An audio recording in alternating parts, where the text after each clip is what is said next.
My Dion Dawkins Snowman Rivalries jersey finally came, and there is absolutely no way I'm wearing it on game day unless the Bills pull it together and quit being stuck on stupid. That was louder than I wanted it to be. So I haven't made one of these videos yet all season, I don't think.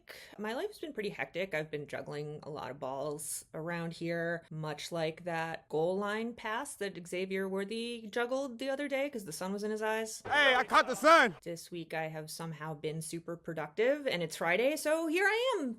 New video. Before I start looking back on some notable plays from this week, at least the games that I watched this week, or at least the games that I watched part of this week, I wanted to let you guys know that I have come up with my idea for what the new members only content is going to be, because I feel really bad. I feel like a lot of people signed up for memberships specifically to watch the Chiefs live streams. And now I'm doing the Chiefs live streams publicly. And I don't want you guys to feel ripped off. The thing is just it's been so much better having them as public live streams. So many more people come. The chat is actually really fun and raucous almost sometimes. There are inside jokes now. Howard has an imaginary baby or possibly twins. I think they're both girls. You might not know who Howard is unless you come to the chat. So you should come to the chats. Well, now you can do it even if you're not a member. But since people have gotten memberships, I want to do something. So somebody in the chat suggested that what I could do is do a members only video every week where I do my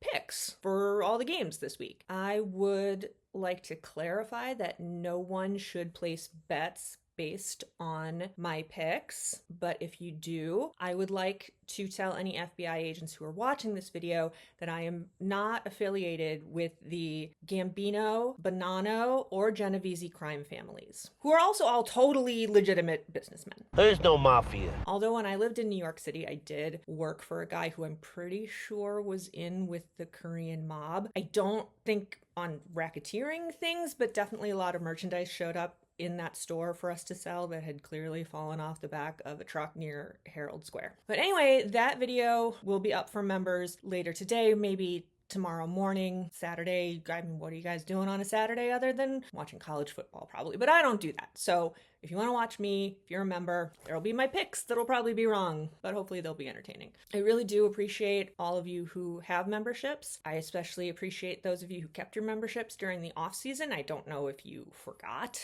or if you're just super nice and we're I'll just keep throwing her a few bucks every month. That was nice of you. I could buy myself more C4s. So hopefully that content goes well. But this video is about this past week, which was week 7. There were a few interesting games this week, none of which I watched in their entirety, but I did watch part of the 3 of them. There was also one kind of mid game that I watched all of, so I'll touch on that one too, even though it wasn't really that interesting. I'm gonna start with my favorite game of the week, which was Giants Broncos. It was everybody's favorite. That was the funnest game.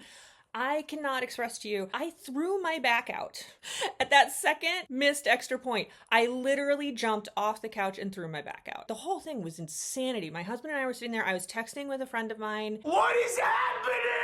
I'm going crazy on my phone and he's going crazy next to me. I'm hurting myself. The dog is terrified. That game was so much fun. And it sucks because I kind of like the Giants at this point, and so it sucks because they lost. And I fucking loathe the Broncos. It's kind of worth it. Apparently, the wise powers that be at the NFL assumed that people in Rochester are all Giants fans, and so they don't care about the Bills' main rival like we wanted to watch. But it turned out I did kind of want to watch that. It was way more entertaining than the Chiefs game, although the Chiefs-Ravens game was entertaining in its own sort of way, although depressing. But that's what was airing on CBS here. Took a break after the Chiefs game, came back, watched the end of that game. And I came in, it was the fourth quarter, maybe it was the end of the third quarter. I think it was the fourth quarter because I'm pretty sure the Broncos had maybe scored once at that point. The Broncos scored 33 points in one quarter. In 33. That's 33 in one quarter. What did I just watch? I do like that Jackson Dart, after the game, stood up and took accountability. I think that shows a lot of potential for him. He's a rookie quarterback, and he already knows his job is to be a leader of this team and take accountability for his mistakes. It's also impressive to see because he's pretty darn goofy. Based on what I have seen of him sort of on the field and on the sideline, I was not expecting like this really very mature response. So good on Jackson Dart. But you can't look at a game where the defense gives up 33 points in a quarter and blame one shitty. You also can't blame a kicker who missed 2 extra points. 2 extra points is not 33 points. I mean, you do still have to fire that kicker because that's a horrible performance and like get out of here. But it's not his fault. He just sucks. But the game is not his fault. Why was Jackson Dart even throwing on that play in the first place? It was 3rd and 5. I think they were on their like own 35, maybe. There was 5 minutes left in the game. They're up by 10. You want to be running that clock down, man. Why are you passing? You got a running back who, if you tell him, Hulk smash, go get 5 yards, he'll put his head down and he'll do it. He'll make that noise that Lana just made and go get you 5 fucking yards. Don't pass the ball. So that in and of itself is inexplicable. And that's on the coaches. That's on the OC. That's on Dable. And like I said, anybody who's watching this channel knows that I hate the Broncos. Mostly I hate Sean Payton's little gnome dirty player face. Like I just hate that guy. So, I wasn't happy about the outcome of this game by any means, even though, like, if I consider the Chiefs the biggest threat to the Bills, like, I should be rooting for the Broncos, but fuck the Broncos. I also get a really weird feeling about Bo Nix. He creeps me out a little. But since I found out that Tez Johnson is, like, his adopted brother, it makes me kind of like him more because I really like Tez Johnson. He is probably the one player in the draft that I was most upset that we didn't snag in a late round. I'd actually seen some Oregon games. I don't watch college football, but I'd watched a couple of games. I'm like, that guy's super quick. He's super fun. He might not be the sharpest pencil in the box. No, I'm slow sometimes, bro. We instead, in the 6th round, we took an offensive lineman whose name I forget all the time. I know what it is now. It's Chase Lunt, but that's just because I looked up the draft to see who we took that meant we didn't get Tez. I'm going to forget his name again. We don't play him as far as I know. Like, why? Why? And we need a wide receiver who's fast and gets separation. Yeah, so if I'm talking about Tez, I might as well talk about one of the games that I watched the end of, not the whole thing, just the end of, which was Bucs Lions. Again, if you've watched other videos, the Lions are sort of historically the NFC team that I root for. I like the Lions. I would love a Lions-Bills Super Bowl. I just historically and sort of the mythology of both of those teams, it's kind of storybook. But I would also be perfectly happy to see a Bills-Bucs Super Bowl because I've become awfully fond of the Bucs watching them play this season, although that may just be me becoming a little embarrassingly fond of Baker Mayfield, but he plays so hard and he's so much fun to watch and he's so funny in his press conferences, and then he played like crap against the Lions. But sort of the big story out of that game was not the fact that Baker was overthrowing everybody constantly all the time. It was the refs. Again, Baker was real mad at the refs by the end of the game, and I think that's fair. And it's been really funny to see all the Lions fans who were up in arms about calls during the Chiefs game, who are now suddenly like, what are you talking about? Like, all those calls were totally fair. The refs are infallible. What? No, refs.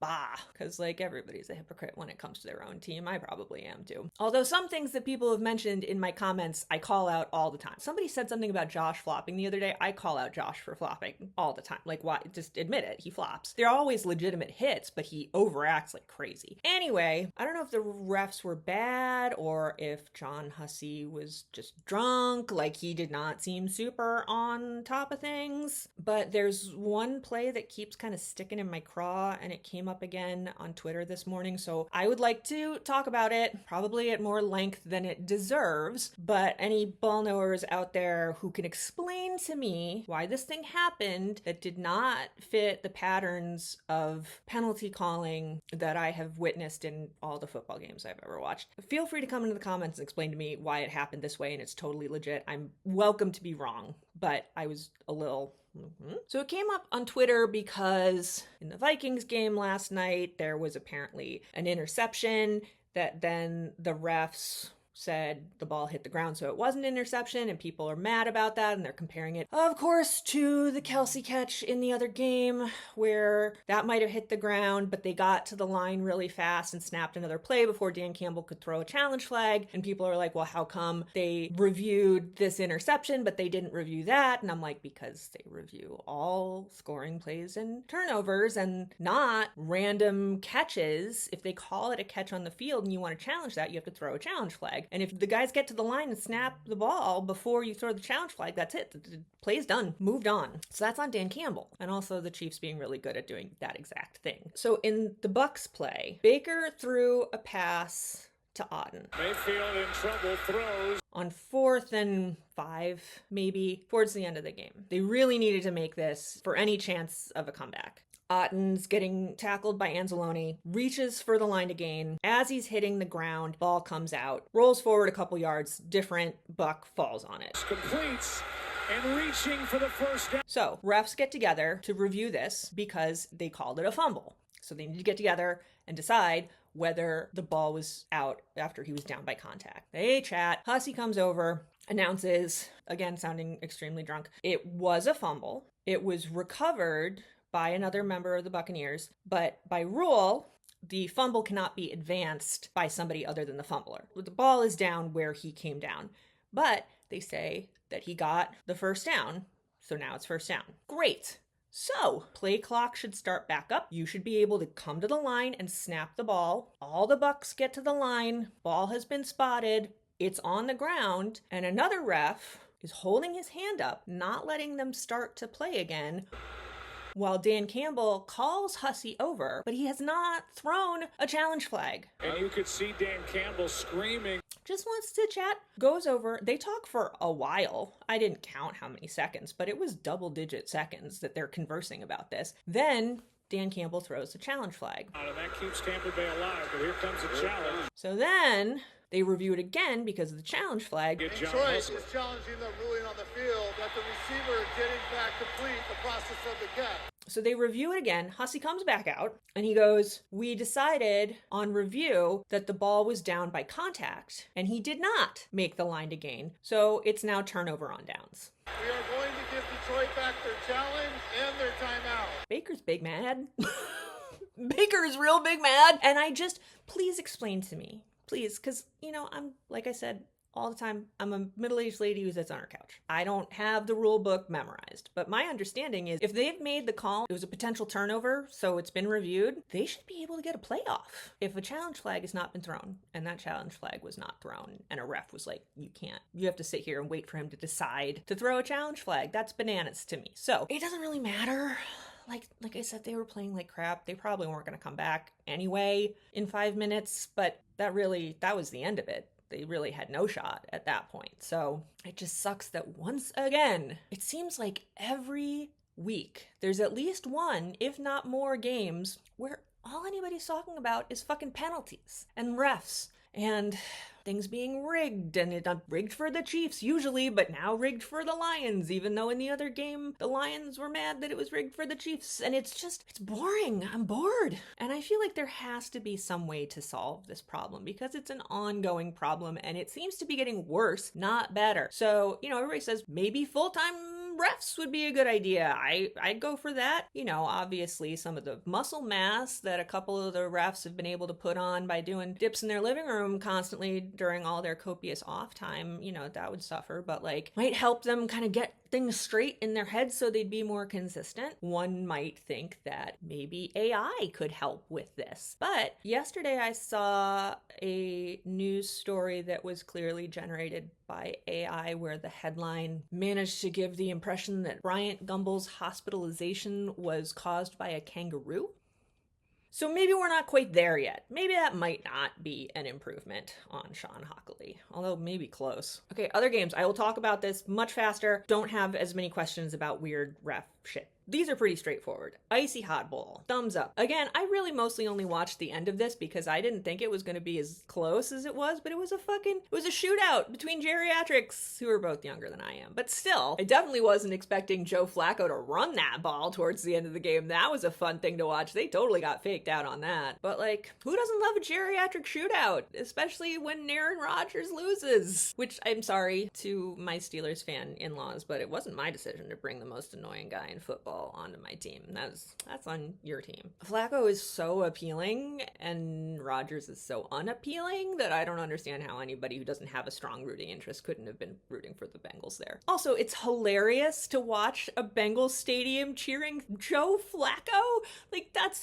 That's fantastic. Like, who doesn't love that? That's so much fun. Meanwhile, Aaron Rodgers has a good play and his O-lineman tackles him and he gets all pissed off, and legitimately he should be pissed off. He's 41 and he's just pissy all the time, but like, he could get injured. That was a stupid thing to do. But what was funny to me watching it was, it really seemed to me like the guy was just excited and trying to hug him. And Aaron Rodgers is so averse to affectionate physical contact that he didn't know how to deal with it. And so he kind of like tried to shrug him off. And so they both fell on the ground. He shouldn't have tackled him, but I don't think he meant to tackle him. It was a very funny Aaron Rodgers moment. I will definitely give Aaron Rodgers credit for that insane Hail Mary pass at the end. It was one of the longest Hail Marys of all time. Maybe Baker had a longer one. I think he might have beaten himself for the second longest. It was almost 70 yards. It would have gone even longer if it hadn't gotten batted down. Guy's still playing at a really high level, which I hate, but it is what it is. The other game that I did watch all of was Niners-Falcons, which was not particularly interesting. I was rooting for the Niners and they won, so hooray! But it was a little depressing to watch a team that's missing probably its two biggest defensive superstars, as well as its extremely high-paid quarterback and one of its biggest wide receivers, and probably other people that I'm forgetting. Kittle did come back, but he didn't have any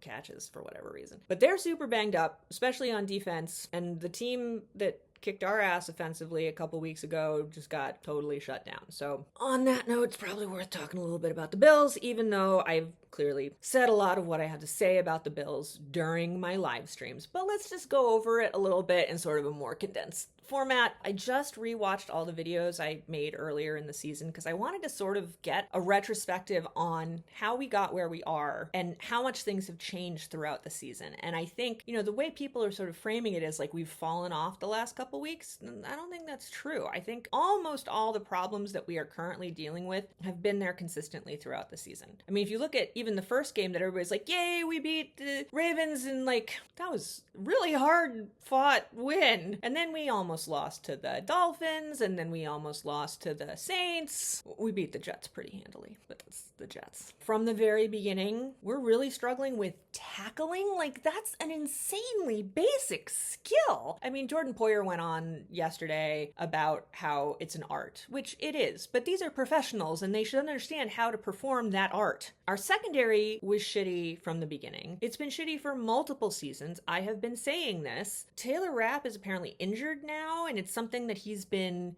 dealing with since training camp, but I'm pretty sure they're just benching him and trying to make it seem friendly because he's played horrendously. He injured one of his teammates, one of the captains of the team, who also apparently forgot how to tackle. No one can set the edge on run plays. Half of our defensive tackles are slow as hell. I've seen Daquan Jones, who is now injured, so hopefully that helps, just standing in the middle of the field when the quarterback goes, we're like just not trying at all. We hardly ever blitz, even though it seems like looking back, almost every time we blitz, it works out really well because none of those guys who are blitzing are doing anything if it gets past the line anyway, because they can't freaking tackle. So they might as well try and tackle them behind the line of scrimmage. Our starting linebackers are injured. They weren't playing that great anyway. Just keep Shaq Thompson on the field. He's the only one who seems to be doing anything.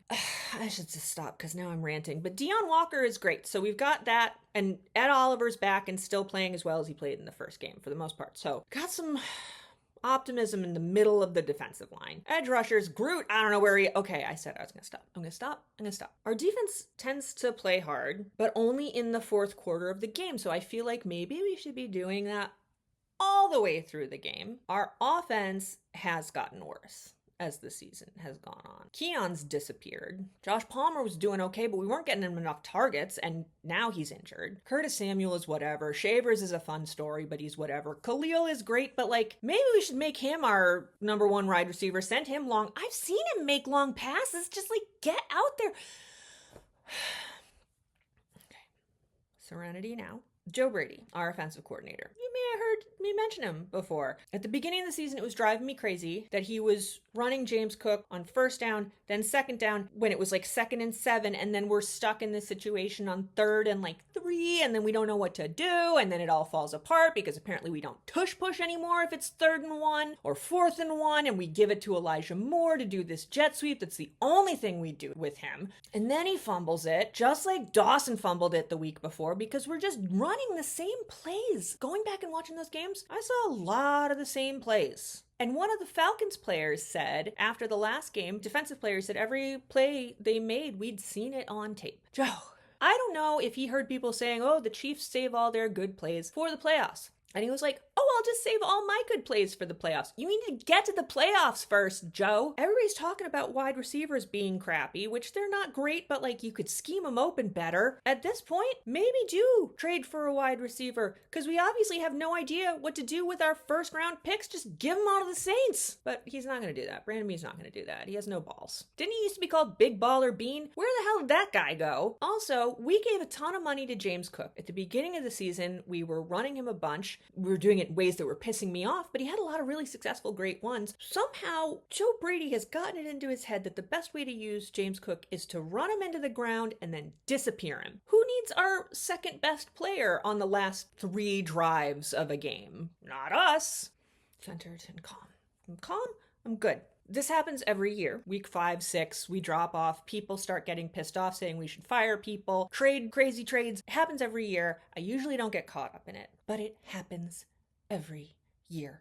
And after enough years, maybe it is reasonable to be like, maybe we should change something. But we're not going to fire anybody. We're not going to trade anybody. We're going to be like, maybe this Canadian defensive end and this mid-rotational defensive tackle coming off performance-enhancing drug suspensions, maybe they'll be all the difference. Maybe they will be. Our rookie cornerback will change the whole secondary when we finally decide we have enough faith in him to put him in. Maybe let's just throw him in the deep end in the Chiefs game. That sounds like a great way to start him out. I'm protecting my own serenity. I have no control over other people and their choices. It's just a game. We got the Chiefs over here looking like they're unstoppable because now they've got like 75 phenomenal skill players all out there at the same time, just ramming the ball down people's throats. And we meet up with them in 2 weeks, and we're just going to do Elijah Moore jet sweeps poorly. I don't have a good feeling about this one, you guys.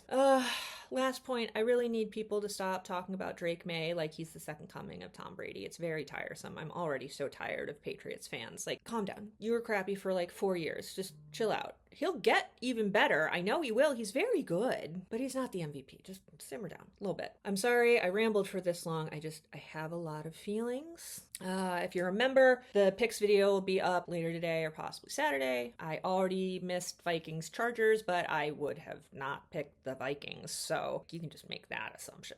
That game was pretty sad, and I feel really bad for Carson Wentz and Justin Jefferson, who I've said before, Justin Jefferson really impresses me because he's always so professional and chill about the fact that like he's the best receiver in the league, and he's had, well, I mean, Kirk played really well with him before he got injured, so we did have Kirk for a while. Sam Darnold played okay with him. Now he's just got JJ and Carson and this other rookie. JJ's not a rookie, but he didn't play all last year, so he's essentially a rookie. And last night was the first time I've ever seen Justin Jefferson really pissed off, and I'm like, I would be too. You're wasting your career. I mean, you got a bag, but you're wasting your time. And it sucks. And he's such a nice guy, and I feel so bad for him. He's sitting over here watching Jamar and Joe, although Joe's injured again, but like they have this fantastic ability to continue what they were doing at LSU, and he's in Minneapolis doing shit. It sucks. Anyway, I will also have the live streams this weekend. The Bills are on Sunday. Chiefs are on Monday night. Those will be open to everybody. I will be yelling a lot. Go Bills.